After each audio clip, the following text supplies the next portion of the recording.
सितारे जो ब्रह्मांड में प्रकाश और लाइफ का मुख्य स्रोत हैं, इन सितारों का हमारे प्राचीन इतिहास में भी बहुत बड़ा योगदान रहा है। ये हमारे पूर्वजों को समय बताने के साथ ही भविष्य का भी ज्ञान कराते हैं। ये बात तो हमें स्कूल के दिनों से ही पता है कि सितारे आसमान में मौजूद छोटे छोटे बिंदु हैं जो टिमटिमाने के साथ ही उसकी शोभा भी बढ़ाते हैं। लेकिन ये छोटे छोटे बिंदु नहीं हैं, ये भी हमारे सूरज की तरह और उससे भी बड़े तारे हैं। धरती पर जितने रेत के दाने नहीं हैं, उससे कहीं ज़्यादा ब्रह्मांड में तारे मौजूद हैं। हमारे मिल्की वे गैलेक्सी में ही अरबों खरबों सितारे मौजूद हैं और इस जैसी कई गैलेक्सी इस ब्रह्मांड में मौजूद हैं। इन सितारों की पढ़ाई हम प्राचीन काल से ही करते रहे हैं, लेकिन जब से टेलीस्कोप की खोज हुई है, हमने ब्रह्मांड की गहराइयों में झांकना शुरू किया। तब से हमारी समझ इन सितारों के बारे में और बढ़ती गई। इस दौरान कुछ ऐसे तारे खोजे गए जिसने वैज्ञानिकों के दिमाग चकरा दिए। R136A1 उन्हीं में से एक है, जो एक वुल्फ-राइट यानी WR स्टार है। इस किस्म के तारे बहुत रेयर होते हैं क्योंकि इनकी रोशनी बहुत अधिक होती है। ये अभी तक ज्ञात ब्रह्मांड के सबसे भारी और चमकीला सितारा है। इसका सरफेस टेम्परेचर 50,000 डिग्री है, जो सूरज से भी 10 गुना ज़्यादा है। ये 5 सेकंड में जितनी ऊर्जा रिलीज करता है, उतना सूरज अपने पूरे 1 साल में करता है। इसलिए इसका जीवन काल भी बहुत कम होता है। जहाँ सूरज का जीवन काल 10 बिलियन साल का है, वहीं ये तारा मात्र 100 मिलियन साल ही जिंदा रहेगा और फिर इसका अंत भी एक सुपरनोवा की तरह हो जाएगा।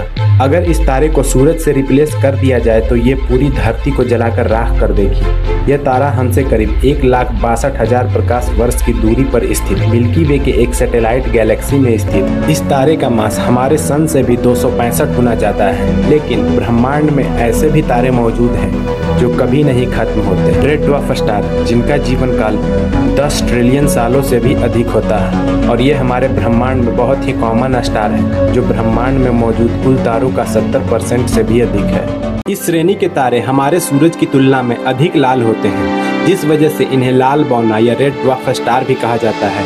इनकी सतह का तापमान 3000 से 3500 डिग्री तक हो सकता है। आकार में ये सूरज के मास का 10% से 15% तक होते हैं। ब्रह्मांड में ज़्यादातर सितारे इसी श्रेणी के हैं, इसलिए वैज्ञानिकों को लगता है कि पृथ्वी के पास 30 में से 20 तारे रेड ड्वार्फ स्टार हैं। इनकी चमक बहुत कम होती है, जिससे बिना टेलीस्कोप से नहीं देखा जा सकता। इनकी कम रोशनी ही इनके लंबे जीवन काल को बढ़ाती है। रेड ड्वार्फ स्टार की उम्र काफ़ी ज़्यादा होती है और ये लंबे समय तक एक जैसे ही रह सकते हैं, जिससे इनके ऑर्बिट में मौजूद ग्रहों पर लाइफ को इवॉल्व होने के लिए बहुत लंबा समय मिल जाता है। धरती के बनने के बाद इस पर लाइफ को पनपने के लिए 1 बिलियन सालों का समय लगा था। वही इन रेड ड्वार्फ स्टार के ऑर्बिट में मौजूद प्लैनेट पर जीवन को पनपने के लिए सैकड़ों बिलियन सालों का समय मिल जाता है, जो कि एक बहुत लंबा समय है। ये जरूरी नहीं कि उन प्लैनेट पर लाइफ धरती के जैसी ही हो। लाइफ माइक्रो ऑर्गेनिज्म के रूप में भी उन ग्रहों पर पनप सकता है। इन तारों का मास कम होता है और इनके ठंडे होने की वजह से ये बहुत कम ऊर्जा उत्पन्न करते हैं, जिससे इनका हैबिटेबल जोन इनके बहुत पास होता है। हैबिटेबल जोन पास होने की वजह से इसकी काफ़ी संभावना है कि ये अपने तारे से टाइटली लॉक्ड हो सकते हैं, यानी कि इन प्लैनेट का एक साइड अपने तारे की ओर रहता है जहां हमेशा दिन होती है एंड दूसरा हिस्सा तारे की अपोजिट साइड जहां रात रहती है। बट इन दोनों को बीच का हिस्सा जहां कभी न ढलने वाली शाम होती है। जीवन के पनपने के लिए अनुकूल माहौल हो सकता है। नासा के टेस और कैप्लर टेलीस्कोप ने सालों तक इन स्टार्स के ऑर्बिट में मौजूद ग्रहों का अध्ययन किया है। इससे कुछ ऐसे स्टार सिस्टम का पता चला है जहां जीवन हो सकता है। धरती से सबसे नज़दीक स्टार सिस्टम अल्फा सेंटोरी है, जो 4.24 लाइट ईयर की दूरी पर स्थित है।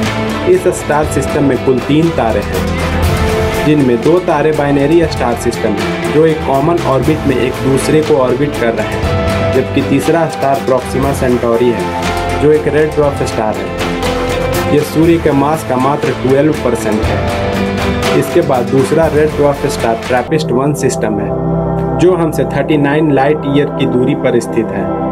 इसका मास हमारे सूर्य का केवल 9% ही है और इसको ऑर्बिट कर रहे 7 रॉकी प्लैनेट का पता चला है। लेकिन इन सब में केवल ट्रैपिस्ट-1 ही है जो अपने स्टार का हैबिटेबल जोन में है। और यहाँ ऑक्सीजन रिच एटमॉस्फेयर के भी सबूत मिले हैं। यानी अगर ये तारे कभी नहीं मरते हैं तो इसकी पूरी संभावना है कि ऐसे स्टार सिस्टम में बसे ग्रहों पर आने वाले समय में जीवन की शुरुआत तो होगी ही, वो लाइफ दूसरे एलियन प्रजाति या शायद किसी माइक्रो ऑर्गेनिज्म के रूप में हो सकती है। अगर आपको वीडियो अच्छी लगी तो लाइक जरूर करना है। ऐसे इंटरेस्टिंग वीडियो के लिए चैनल को सब्सक्राइब जरूर कर लीजिएगा।